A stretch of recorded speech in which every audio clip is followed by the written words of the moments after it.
How was the cake? Too sweet. Too sweet, that's fine. Muy dulce. Okay. So a little bit about the wandering, okay? After the Jews, after their disaster at Kadesh Barnea, Israel finally decamped and set out toward Mount Seir, otherwise known as Edom, and the place where Jacob's brother Esau settled. The Lord explicitly commanded Moses not to attack the Edomites because they were given this land as their possession. And in fact, there were 3 nations that bordered the promised land that the Israelites were forbidden to attack. These are the 3. Pay close attention. Number 1, the kingdom of Edom.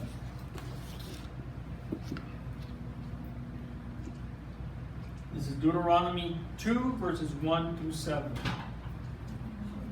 Edom, E-D-O-M. These are the 3 what now? These are the 3 nations that bordered the promised land and that the Israelites were forbidden to attack. Deuteronomy 2, verses 1 through 7.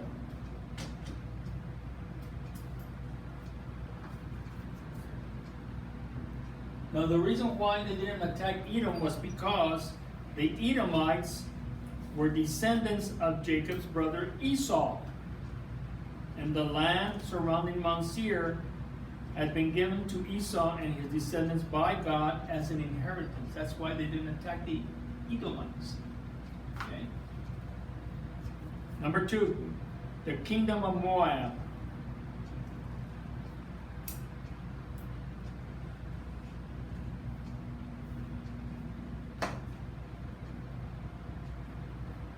This is Deuteronomy 2, verses 8 and 9. 8 through 9.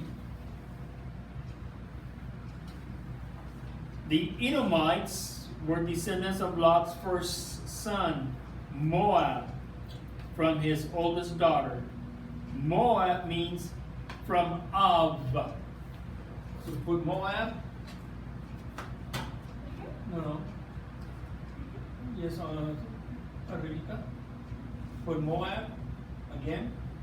And this means from Av. A-V. And A-V means father. Now, they who were given the land of Ur as an inheritance. Later, Ruth, the great-grandmother of King David, would come from the Moabites. The 3rd kingdom, the kingdom of Ammon. A-M-M-O-N. And Deuteronomy 2, verse 19. The Ammonites were descendants of Lot's second son, Ben-Ami, from his youngest daughter. So put Ben-Ami, B-E-N,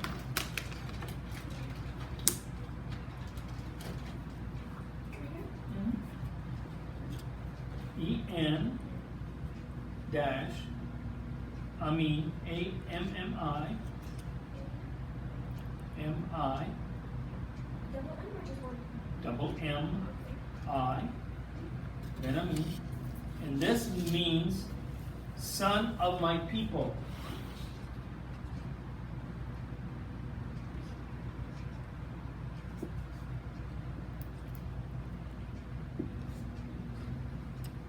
Son of my people. Okay? From the Ammonites who would come Naam, who married King Solomon and bore his successor, King Rehoboam. Okay? Now, according to the Midrash, the Lord blessed the children of Israel based on Lot's merit. Based on Lot's merit. What was his merit?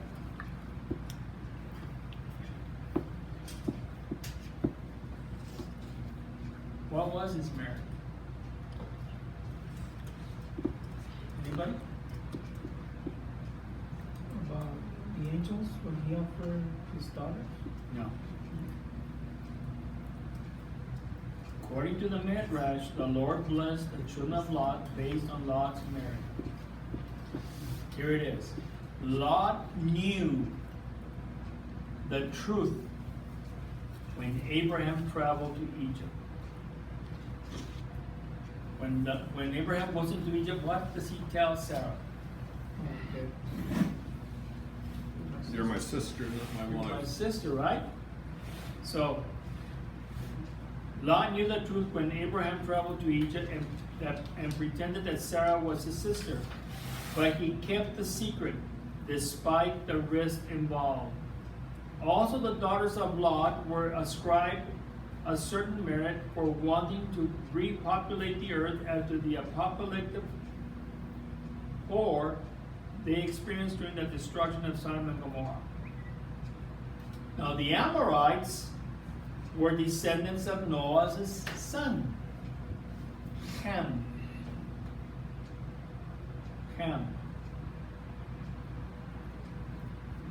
Now, these people became the nomadic people of Mesopotamia who found Babylon. So the history goes on that the cousins are attacking Israel. They're all related. Heinz 57. Any questions? You have face that? Mm-hmm. You sure? Mm-hmm. Jan on? Jan is that Jan? I'm Laura. No. Ahora estamos calladitos, ¿verdad? What's that? You're very quiet today. Taking notes. So, let's talk a little bit about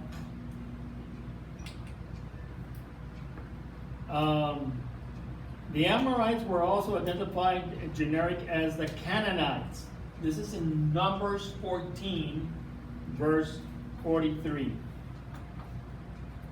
And therefore there were the squatters who had to be displaced from the land given by God Almighty to Israel.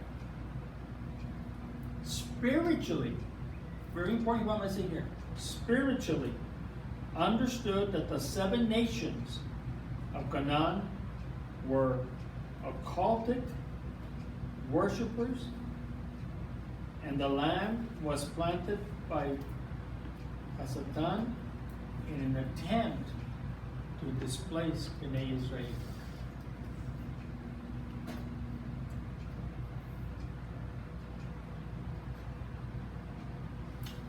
And here we go about the fate of the generation.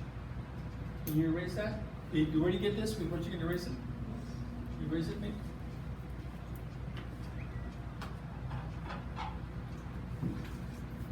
I said this earlier. According to the Midrash, every year until the 40th year, on the eve of the 9th of Av, Daniel says it would be the 8th, according to the 9th, Moses would command the people, go out and dig.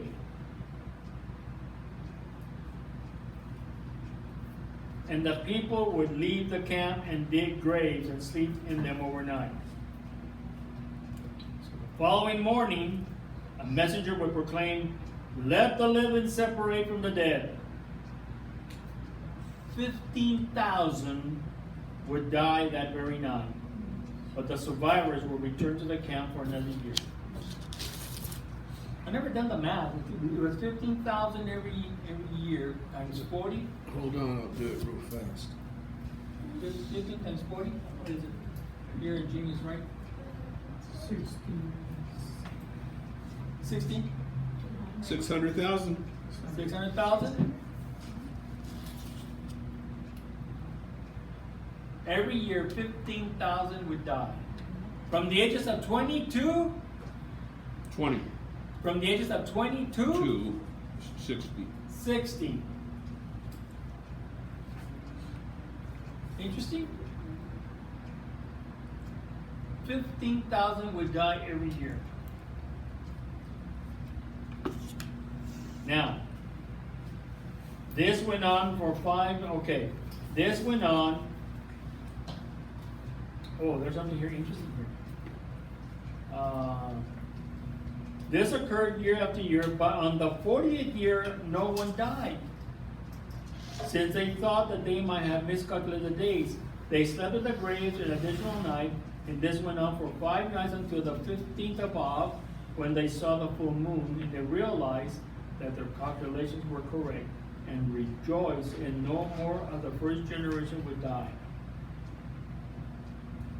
So that's why they declared Tu B'Av as a day of celebration.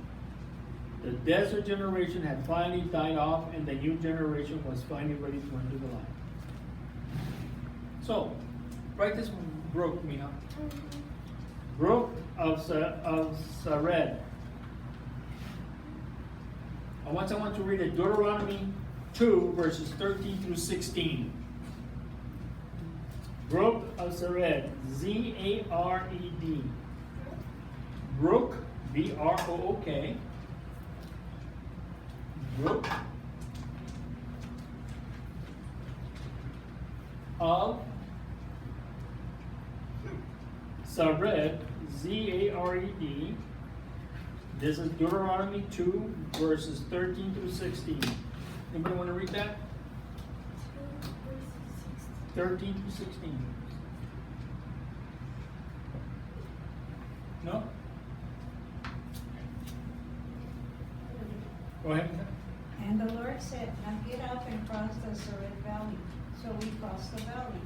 38 years passed from the time we left Kadesh Barnea until we crossed the Sared Valley. By then, that entire generation of fighting men had perished from the camp, as the Lord had sworn to them. The Lord's hand was against them until he had completely eliminated them from camp. Now, when the last of his fighting men among the people had died, the Lord said to me, yeah? Oh, I thought you said only 16 and that's it. Okay? So for 38 years the Israelites wandered until all the men of war who partook of the sin of the spies at Kadesh had died. Then Moses was instructed to go to war with the Amorites. Moses sends a delegation to Shihon, king of the Amorites, asking for permission for Israel to cross the land, but was denied. According to the Midrash, Shihon was one of the Nephilim who had somehow survived the great flood of Noah's time. Shihon arrayed his army and fought against Israel at Yahaz, but was defeated, and Israel took possession of the land on the border of the Amorites. Shihon had a half-brother named Og, who was also one of the Nephilim. When Og heard about Shihon's death, he assembled his army to avenge his brother's death. And the history goes on. Any questions? So I would suggest that you all read the Haftorah before Wednesday. Isaiah chapter 1, starting in verse 1, to Isaiah chapter 2, verse 27. This portion is read on Shabbat that precedes Tush B'Av, since the vision of Isaiah concerns the destruction of Jerusalem and the temple. You have heard me teach you why the temple fell. Hatred, right? Peanut sinat. Let me say this. And I was watching a movie this morning, Solomon. How many wives did Solomon have before he married Queen Sheba?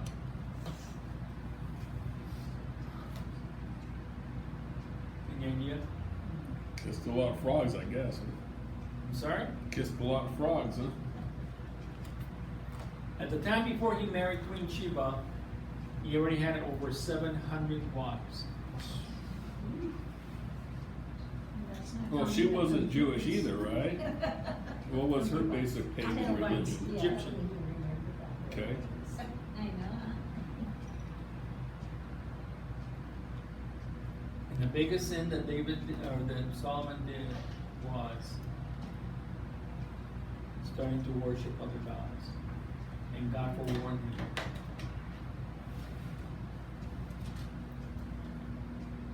I was very that was very focused on how the Lord appeared to Solomon in different ways. And how the last prophet tore from the high priest, Sadok, like a talit, like a talit, and he cuts it into 12 pieces.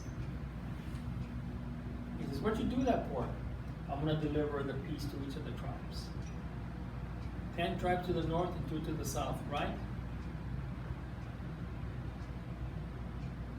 But when King Solomon started to worship other gods, then the Lord says, "I will take the kingdom away from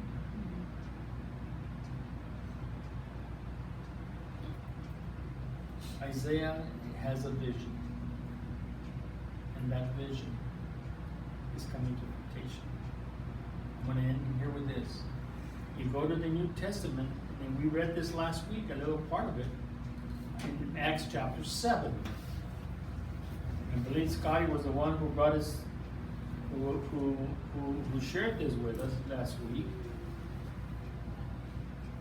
In chapter 7, when they're seeing Stephen dies, right, Scott? Mm-hmm. And you said that they brought the clothes of Stephen to the ringleader? Yes. And then the ringleader was? Saul of Tarsus, right? The other name of Saul of Tarsus is? Paul. So, and you said something last week very interesting, that whoever got the clothes, he was the ringleader. He was the instigator. Okay? And you read that in chapter 7, starting in verse 54 of your Torah reading. And you go all the way to chapter 8, verse 4. So, it says here in verse 8, chapter 8 of Acts, I'm going to read verse 1 and 2. "And Saul was consenting unto his death, and at that time there was a great persecution against the church, which was at Jerusalem, and they were all scattered abroad throughout the regions of Judea and Samaria, except the apostles. And devoted men carried Stephen to his burial and made great lamentations over him."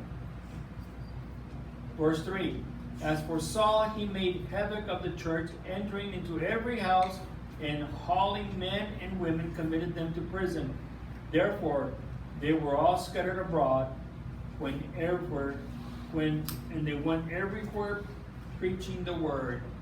This was the body that was being persecuted by Saul of Tarsus. Word, preaching the word. How many of us are going to be doing that when persecution hits us? I'm sorry? Your sister's shaking your head. We're going to be preaching your word. Teaching and preaching the word. But do you see the image here? I'm sorry? I'm asking the group if they see the image. Which image? They were running for their lives, but Yeah. while they were running, they were still preaching. Oh yeah, sure. So they spread the gospel, not because they wanted to. It was because they were being persecuted. Why are you running? For teaching the word. Yeah. Yeah, pretty much. That's what's going to happen. Now, if you're not teaching now, you won't do it, will it? No. It's the fan. But see, if you look at this, the thing that's interesting is it's the people that are running. It's not the leadership. The leadership is still in Jerusalem.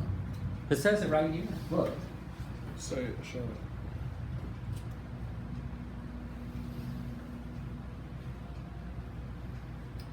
Verse 1 says, "And Saul was consenting unto his death, and at that time there was a great persecution against the church, which was at Jerusalem. And they were all scattered abroad throughout the regions of Judea and Samaria, except the apostles." So where were the apostles? If they wasn't scattered, where were they? They remained in Jerusalem.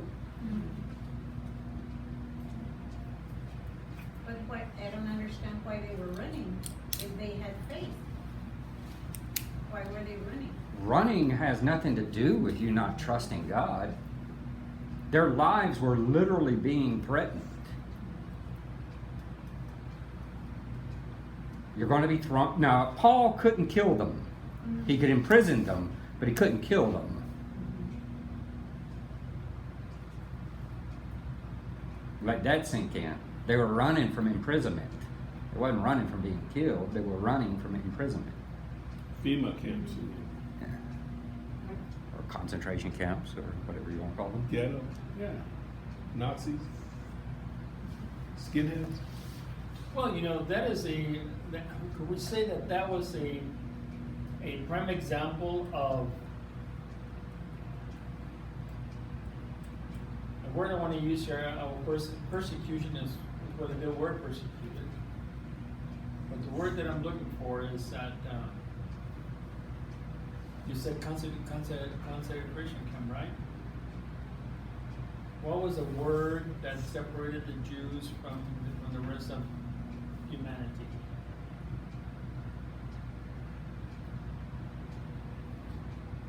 I'm trying to think of the word here, my mind just went blank. There is a testimonial of a 97-year-old woman who is being interviewed. She's a survivor of Auschwitz. She went into the camp at the age of 14 years old. This is what really struck my mind. In the testimony it says that a man told her, "You are not 14, you are 16. But she said, "I'm 14. No, you tell the guards that you are 16. And the man he wasn't seen no more. So when they told the girl, "How old are you?" "I'm 16. The reason why this person told this survivor that she was 16 was if she told him that she was 14, she would have gone straight to the crematory. Her mother and her sister went straight to the crematory. She survived Auschwitz. So in the interview, the interviewer says, "Why do you still have the numbers on your skin? Why didn't you have them take them off?" And she said, "This is a remembrance that I survived Auschwitz. And to let people know that that really happened." So a lot of people are in denial. They say that it never happened. They're beginning to say that. They say that it never happened. 97 years old. I was so intrigued with that interview that I said, wow. In Israel right now, the younger generation, the thing that is a common theme amongst them is they've seen their grandparents as marks, and they'll go and have them tattooed on themselves. That's a big thing in Israel right Wow. Any questions about today's Torah's teaching? Words that you guard our words, guard our thoughts, our actions, our habits. Because our habits can become our character. And our character can define our final destination. Any questions? Okay. We're going to do Havdalah so we can end. It's been a good 2 hours. I wish we could go 4 hours.